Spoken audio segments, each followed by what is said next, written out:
नृसिंहकवचं वक्ष्ये प्रह्लादेनोदितं पुरा सर्वरक्षाकरं पुण्यं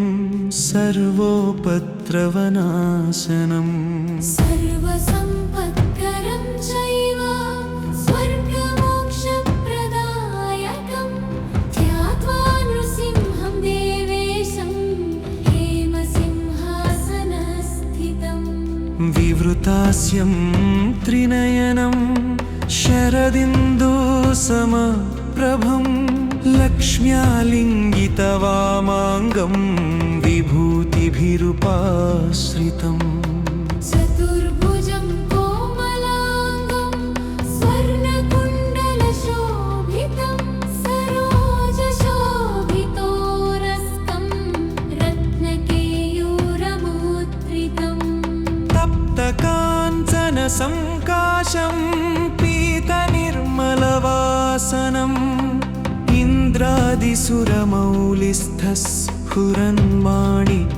इन्द्रादिसुरमौलिस्थस्फुरन्माणिक्यदीप्तिभिः विराजितपदद्वन्द्वं शङ्खचक्रादिहेतिभिः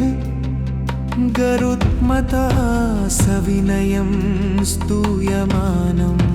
मुदान्वितम् स्वहृत्कमलसंवासं कृत्वा तु कवचं पठेत् नृसिंहो मे शिरः पातु लोकरक्षात्मसम्भवः सर्वगोऽयेऽपि स्तम्भवासः फालं मे रक्षतु ध्वनिं नृसिंहो मे दृशौ पातु सोमसूर्याग्निलोचनः स्मृतिं मे पातु नृहरिर्मुनिवर्यस्तुतिप्रियः नासां मे सिंहनासस्तु मुखं लक्ष्मीमुखप्रियः सर्वविद्याधिपः पातु नृसिंहो रसनां मम वक्त्रं पात्विन्दुवदन सदा प्रह्लादवन्दितः नृसिंहः पातु मे कङ्कं स्कन्धौ भूभरणान्तकृत् दिव्यास्त्रशोभितभुजो नृसिंहः पातु मे भुजौ करौ मे देववरदो नृसिंहः पातु सर्वतः हृदयं योगिसाध्यश्च निवासं पातु मे हरिः मध्यं पातु हिरण्याक्षवक्षः कुक्षिविदारणः नाभिं मे पातु नृहरिः स्वनाभिः ब्रह्मसंस्तुतः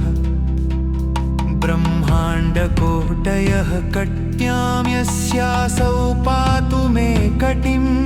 गुह्यं मे पातु गुह्यनां मन्त्राणां गुह्यरूपधृक् मनोभवः पातु जानुनी नररूपधृक् जङ्घे पातु धराभारहत्तयोर्यसौ नृकेसरी सुरराज्यप्रदः पातु पादौ मे नृहरीश्वरः सहस्रशीर्षा पुरुषः पातु मे सर्वशस्तनु महोग्रपूर्वतः पातु महावीराग्रजो यज्ञितः महाविष्णु दक्षिणे तु महाजालस्तु नैऋतौ पश्चिमे पातु सर्वेषो दिशि मे सर्वतोमुखः नृसिंहः पातु वायव्यं सौम्यां भूषणविग्रहः ईशान्यां पातु भद्रो मे सर्वमङ्गलदायकः संसारभयदः पातु मृत्योर्मृत्युर्नृकेसरी इदं नृसिंहकवचं प्रह्लादमुखमण्डितं भक्तिमान्यः पठेन्नित्यं सर्वपापैः प्रमुच्यते पुत्रवान् धनवान् लोके दीर्घायुरुपजाय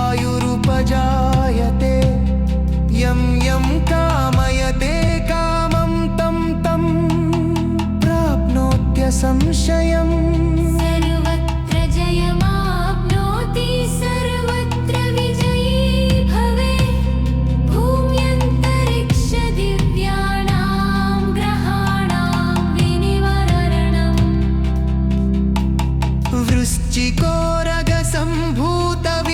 वृश्चिकोरगसम्भूतविशापहरणं परं ब्रह्म राक्षसयक्षाणां दूरोत्सारणपरणम् रोचवाकारपट्टे वा कवचं लिखितं शोकं करमूलयच्युतं येन सिद्धिः हरं न सिद्धय नीलास्वरमनश्शेषसन् सगीव संयमनि ईकुसज्जं दुसञ्च आयन्तटे नेतुवनर सर्वमङ्गलमाङ्गल्यं भुक्तिं गुप्तिं च विन्दति कोटिं च दिसहस्रालिपटे क्षुत्थपणाम्बणा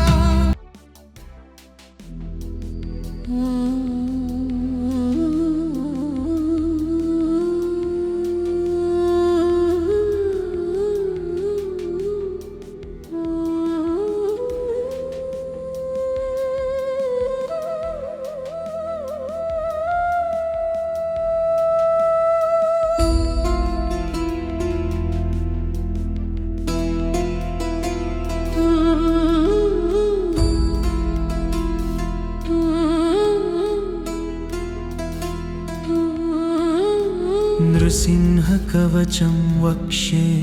प्रह्लादेनोदितं पुरा सर्वरक्षाकरं पुण्यं सर्वोपद्रवनाशनम् सर्वसम्पत्करं चैव स्वर्गमोक्षप्रदायकं ध्यात्वा नृसिंहं देवेशं हेमसिंहासनस्थितम् विवृतास्यं त्रिनयनं शरदिन्दुसमप्रभं लक्ष्म्यालिङ्गितवामाङ्गं विभूतिभिरुपाश्रितम् चतुर्भुजं कोमलाङ्गं स्वर्णकुण्डलशोभितं सरोजशोभितोरस्कं रत्नकेयूरमुद्रितम् तप्तकाञ्चनसङ्काशं पीतनिर्मलवासनम्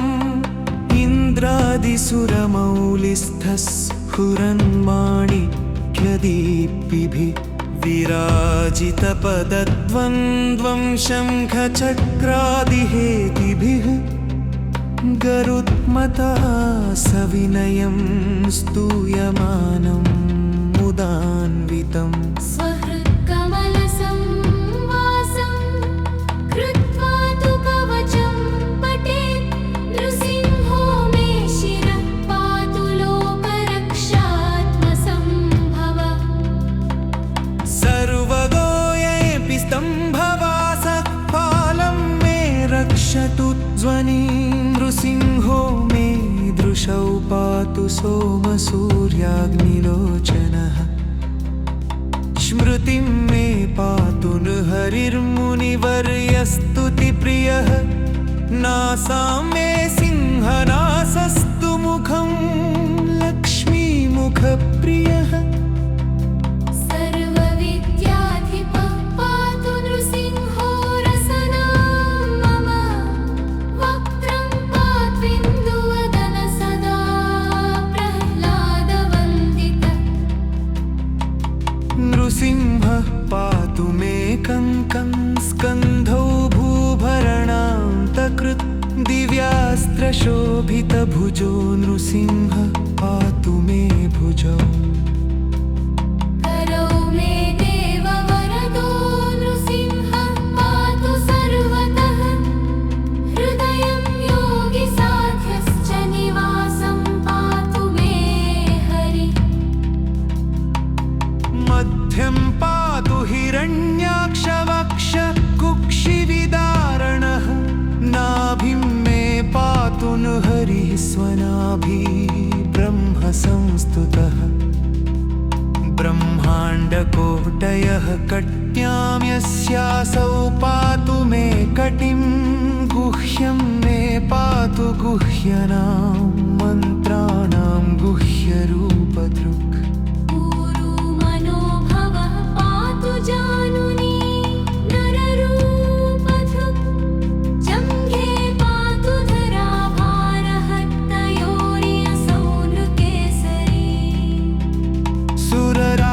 प्रदः पातु पादौ मे नृहरीश्वरः सहस्रशीर्षा पुरुषः पातु मे सर्वशस्तनु महोग्रपूर्वतः पातु महावीराग्रजो यज्ञितः महाविष्णु दक्षिणे तु महाजालस्तु नैऋतौ पश्चिमे पातु सर्वेषो दिशि मे सर्वतोमुखः नृसिंहः पातु वायव्यं सौम्यां भूषणविग्रहः ईशान्यां पातु भद्रो मे सर्वमङ्गलदायकः संसारभयदः पातु मृत्योर्मृत्युर्नृकेसरी सिंहकवचं प्रह्लादमुखमण्डितं भक्तिमान्यः पठेन्नित्यं सर्वपापैः प्रमुच्यते पुत्रवान् धनवान् लोके दीर्घायुरुपजायते यं यं कामयते कामं तं तं प्राप्नोत्यसंशयम्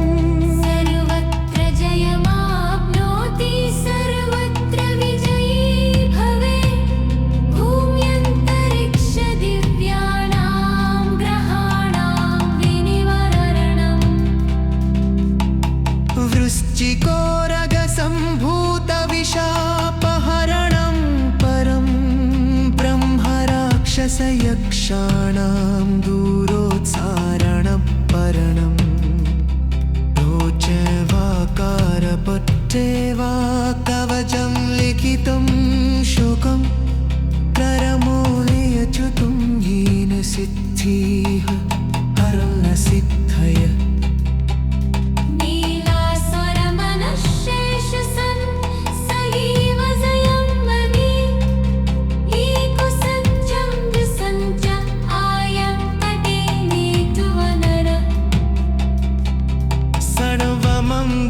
सर्वमङ्गलमाङ्गल्यं भुक्तिं गुप्तिं च विन्दति कोटिंशदि सहस्रालिपटे क्षुद्रपणाम्बणा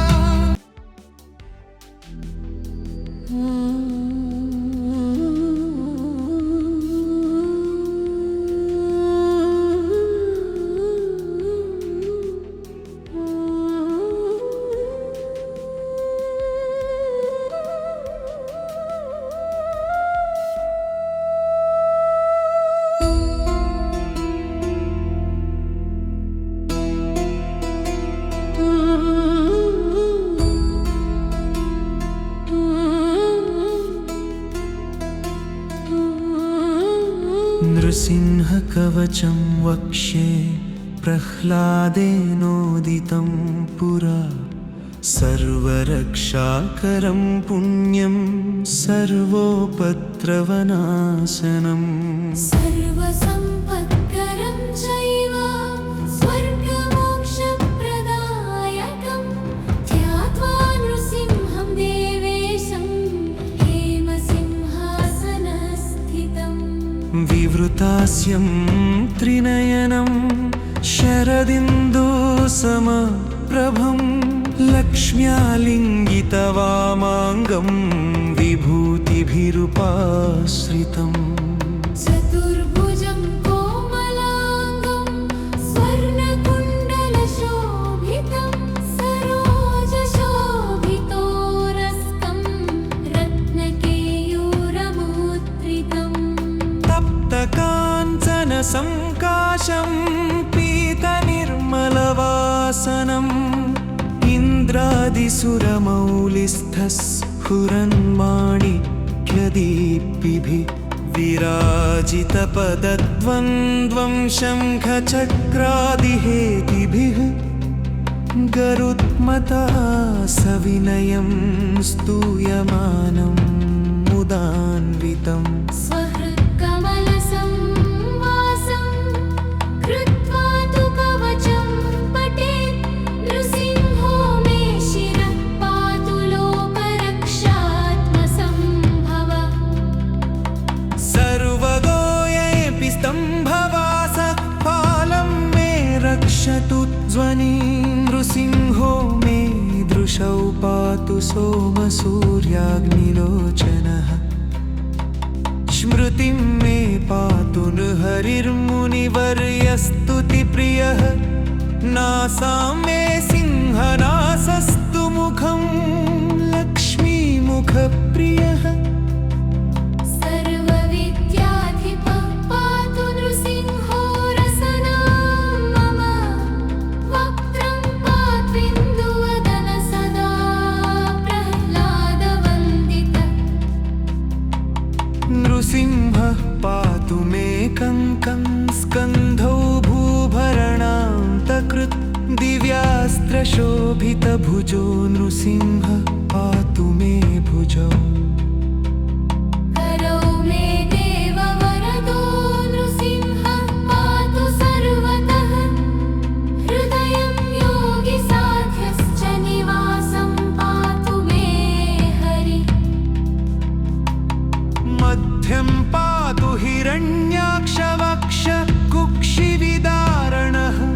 नाभिं मे पातु नृहरिः स्वनाभिः ब्रह्मसंस्तुतः ब्रह्माण्डकोटयः कट्यां यस्यासौ पातु मे कटिं गुह्यं मे पातु गुह्यनां मन्त्राणां गुह्यरूपधृक् मनोभवः पातु जानुनी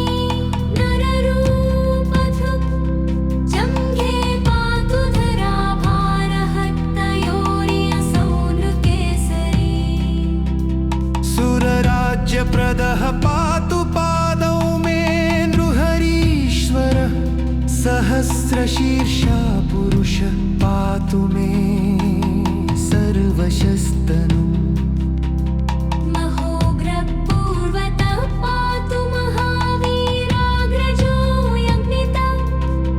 महाविष्णु दक्षिणे तु महाजालस्तु नैऋतौ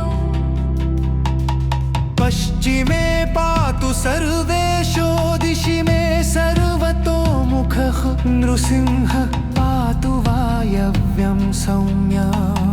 भूषणविग्रहः ईशान्यां पातु भद्रो मे सर्वमङ्गलदायकः संसारभयदः पातु मृत्योर्मृत्युर्नृकेसरी इदं नृसिंहकवचं प्रह्लादमुखमण्डितं भक्तिमान्यः पठेन्नित्यं सर्वपापैः प्रमुच्यते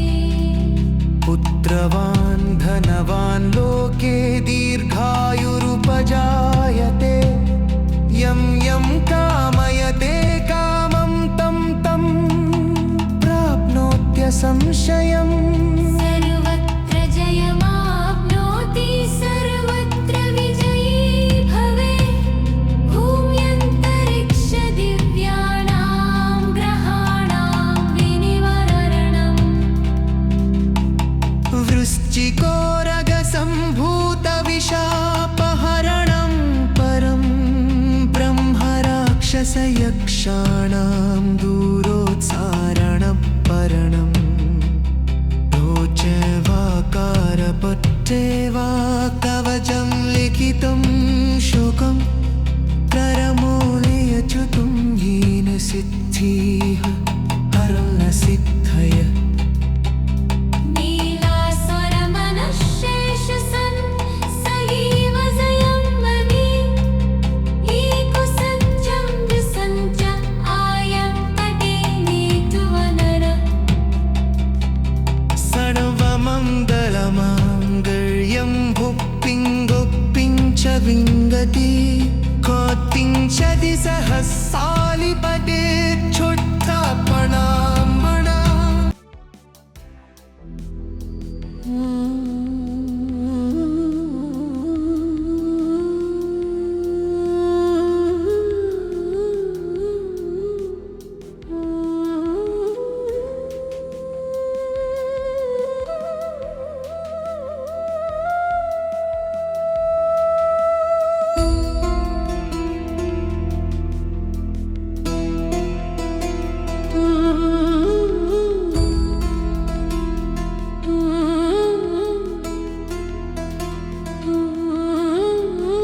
नृसिंहकवचं वक्षे प्रह्लादेनोदितं पुरा सर्वरक्षाकरं पुण्यं सर्वोपद्रवनाशनम् सर्वसम्पत्करं चैव स्वर्गमोक्षप्रदायकं ध्यात्वा नृसिंहं देवेशं हेमसिंहासनस्थितम् विवृतास्यं त्रिनयनं शरदिन्दुसमप्रभं लक्ष्म्यालिङ्गितवामाङ्गं विभूतिभिरुपाश्रितम् चतुर्भुजं कोमलाङ्गं स्वर्णकुण्डलशोभितं सरोजशोभितोरस्तं रत्नकेयूरमुद्रितम् तप्तकाञ्चनसङ्काशं पीतनिर्मलवासनम्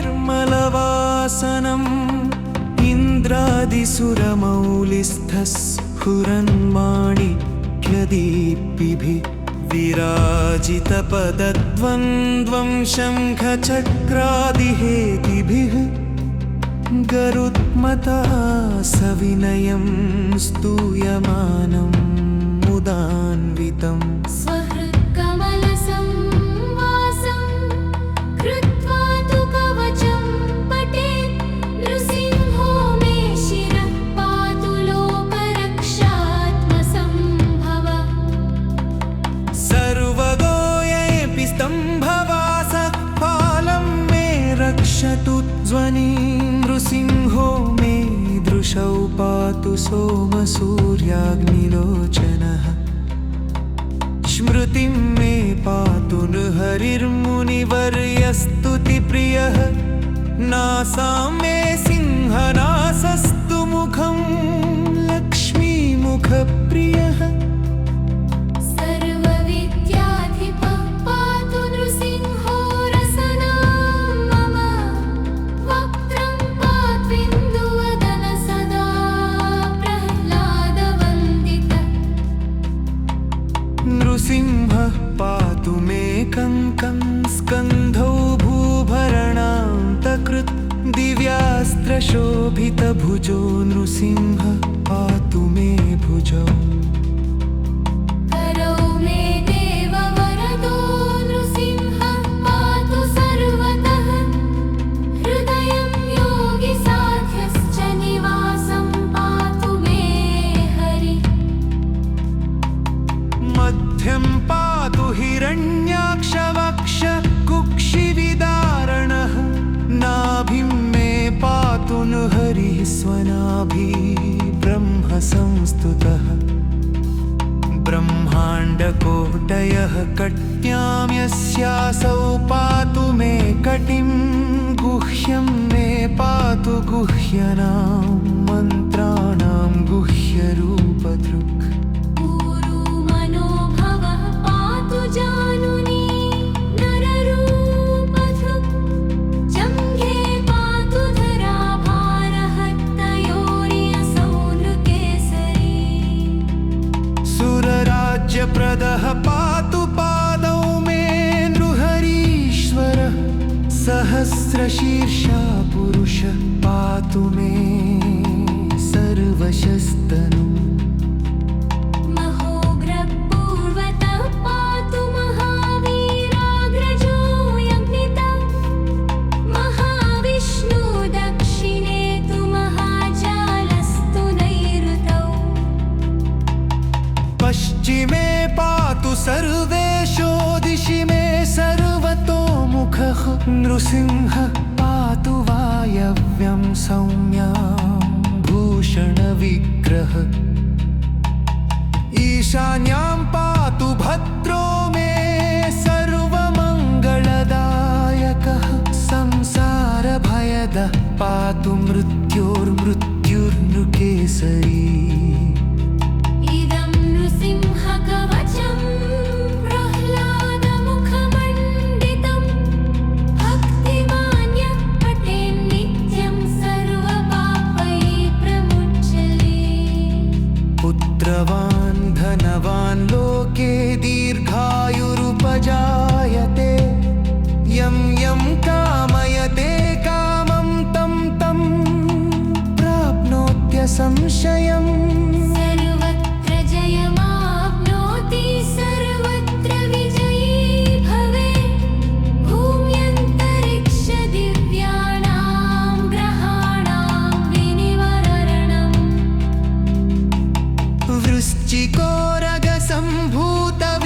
वृश्चिकोरगसम्भूतविशापहरणं परं ब्रह्मराक्षसयक्षाणां दूरोत्सारणं परणम् रोचवाकारपट्टे वा कवचं लिखितं शोकं करमूलयच्युतं येन सिद्धिः अरुणसिद्धय नीलास्वरमनःशेषसन् सहीव संयममि ईकुसज्जं दृसञ्च आयं तटे नेतुवनर सर्वमङ्गलमाङ्गल्यं भुक्तिं गुप्तिं च विन्दति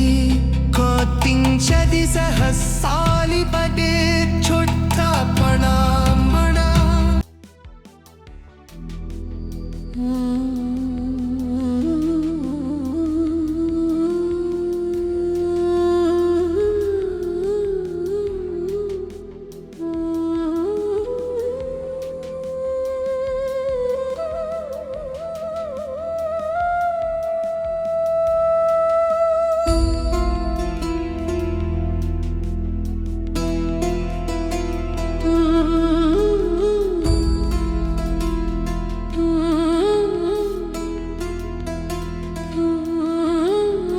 नृसिंहकवचं वक्ष्ये प्रह्लादेनोदितं पुरा सर्वरक्षाकरं पुण्यं सर्वोपद्रवनाशनम् सर्वसम्पत्करं चैव स्वर्गमोक्षप्रदायकं ध्यात्वा नृसिंहं देवेशं हेमसिंहासनस्थितम् विवृतास्यं त्रिनयनं शरदिन्दुसमप्रभं लक्ष्म्यालिङ्गितवामाङ्गं विभूतिभिरुपाश्रितम् चतुर्भुजं कोमलाङ्गं स्वर्णकुण्डलशोभितं सरोजशोभितोरस्कं रत्नकेयूरमुद्रितम् तप्तकाञ्चनसङ्काशं पीतनिर्मलवासनम्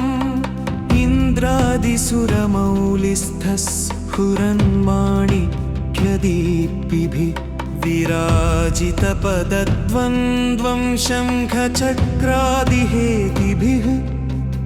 गरुत्मता सविनयं स्तूयमानं मुदान्वितम् स्वहृत्कमलसंवासं कृत्वा तु कवचं पठेत् नृसिंहो मे शिरः पातु लोकरक्षात्मसम्भव सर्वगोयेऽपि स्तम्भवासः पालं मे रक्षतु ध्वनिं नृसिंहो मे दृशौ पातु सोमसूर्याग्निलोचन